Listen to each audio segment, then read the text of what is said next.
Okay, alphabet battle number 2 here, and things are a bit different this time.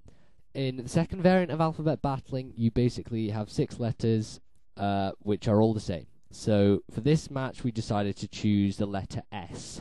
So all 6 of our guys had to be the letter S, the start of their name, and yeah, we basically just had to battle with those guys, and just make a team out of guys beginning with S. So if you have like an excess of guys with the same letter starting their name, you can try doing this, and it's pretty good. So here we go. He gets a SNOVER lead off, which he chose, and I get Shedinja because I thought it would be pretty cool to use Sheddy. But it's gay because he gets freaking hail, and that's annoying, and it means Sheddy can do nothing, and it's really annoying. So I get the burn off because, there's not much else Shedinja's going to do during this match. It's only going to be death fodder, and Will-O-Wisp is my best bet. So I bring in Nubs, and he goes for a Leech Seed, and I knock off. Now, in the long run, knocking off his Choice Scarf there was actually a lot more worse for me than it would have. It would have been better not to knock off there, because without a Choice Scarf, his Nova can do anything it wants. Thought it was quite weird, actually, the fact that he had a Choice Scarf and he had Leech Seed, which was, strange, but, all to their own. And now there's not a lot I can do. I can only sort of encore him, so I can sort of make it a pseudo scarf, but, there's not much. Well, that would have been a good idea. Why didn't I think of that? Never mind.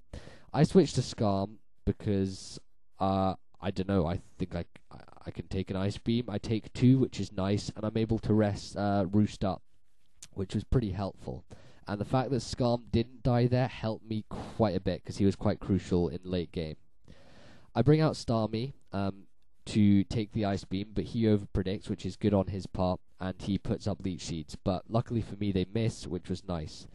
I go for the Surf, hoping it may kill it, seeing SNOVER's an NFE, so, it might not have great defenses, but it doesn't.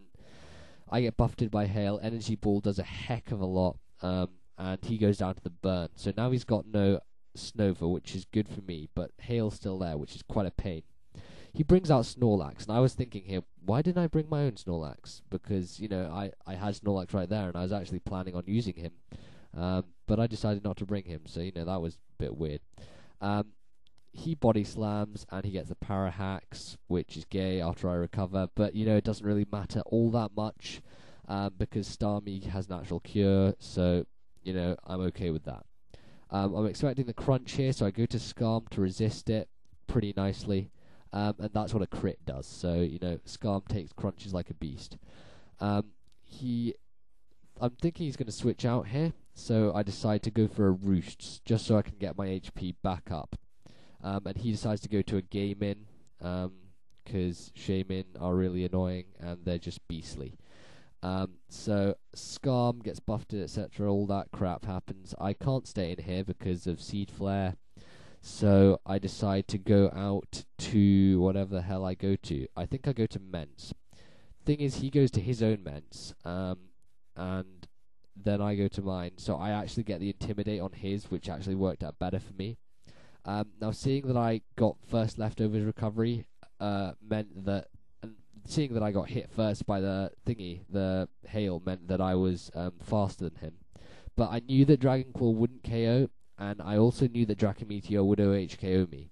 So I decided to go to Nubs, and I discovered that he's actually got Life Orb, which is pretty nice, because it means that with residual damage, he's going to be going down quite easily. I get the Toxic off, and that Toxic helped so much. It was so good that he switched into Suicune there, because that was awesome. I was sort of predicting the Calm Mind, so I could have stayed in an Encore, but I wasn't going to risk it, and I really wanted to keep Shuckle for sort of death fodder later. I bring in Starmie to resist the Surf, but he Calm Minded anyway, so it didn't matter. Now I can recover up, which is pretty cool. I think he goes for a second Calm Mind. No, he doesn't. He goes for a Surf.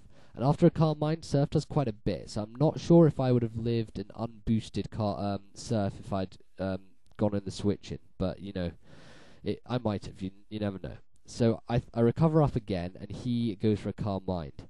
Now, all this time, he's Calm Minding up, he's doing all this crap, but the fact of the matter is, Toxic is slowly wearing him down. and I'm sort of fearing that he has rest. So I'm thinking he might not really be that afraid of Toxic, that he's carrying rest, so he can just rest it all off. Good thing he doesn't have a Lumberry or Chesto or whatever. But you know, that's all right. He's thinking for quite a bit here. I wasn't sure if he carried Raw or Rest, but by the looks of things, he didn't carry either because he used Surf there. So I would really recommend, you know, running Raw or Rest on Suicune, because if you don't have either, it's kind of, you know, useless. Otherwise, it's going to be stalled out. So out comes Salamence, and I'm actually don't carry Ice Beam because I've never given this Starmie Ice Beam and I'm a noob.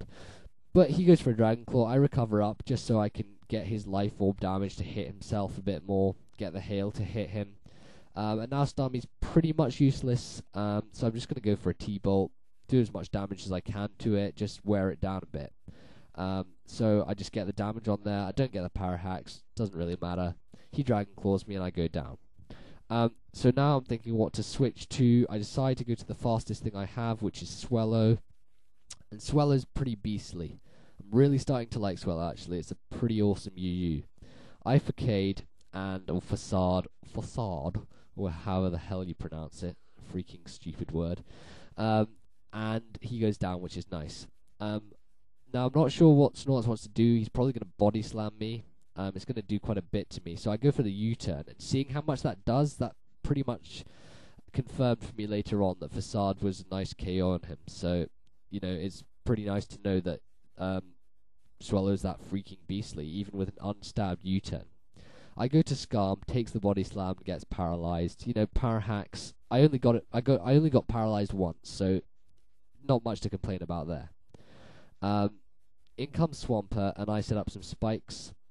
And Swampert is a pain. The thing to do with Swampert is to just hit it as much as you can, because Swampert doesn't really have a recovery move unless it's running Rest, and you know the majority of Swamperts don't do that. So he waterfalls. I decide to roost up so I can live a bit more and, you know, Brave Bird him, take his HP down as much as I possibly can, just to make sure he's easily swept when I set up for a sweep at the end of the game. So I'm just sitting here with my paralyzed Skarmory, and this is why it was good that Skarmory lived that Ice Beam with SNOVER.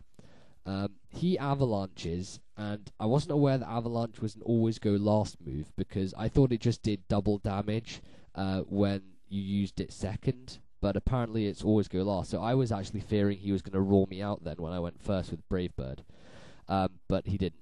So there you go. I get the Brave Bird on his Shaman switch in. You know, I don't know why he switched Shaman in there, but he could have kept Swampert in and then Revenge killed with Shaman perhaps, but he didn't. He goes for the Seed Flare. I get Special Defense drop and I get paralyzed, so that's all pretty pointless hacks there, seeing as Shaman's going to die next turn anyway. So I did get hacked, but you know, it was pretty pointless. Seed Flare doesn't miss, useless crit, so all this useless hacks is happening, and Gaming falls in the hole, so that's pretty cool for me. Now it's 2-on-2, and I've got Swellow and Mence. No, it's not. It's 3-on-2. I've got Nubs, and I'm bringing out Nubs just to see what he's going to switch to first. He switches to Swampert, and I just leave Nubs in for Death Fodder because he's not doing much anyway.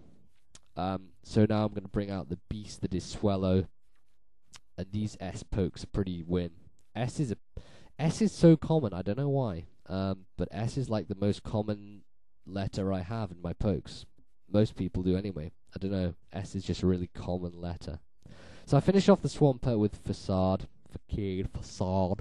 and having done the U-turn on Snorlax, knowing it does a heck load, I knew Facade's going to KO. So that was pretty sweet. That was an awesome game, Rage Jage, a hell of a lot more epic than the first one.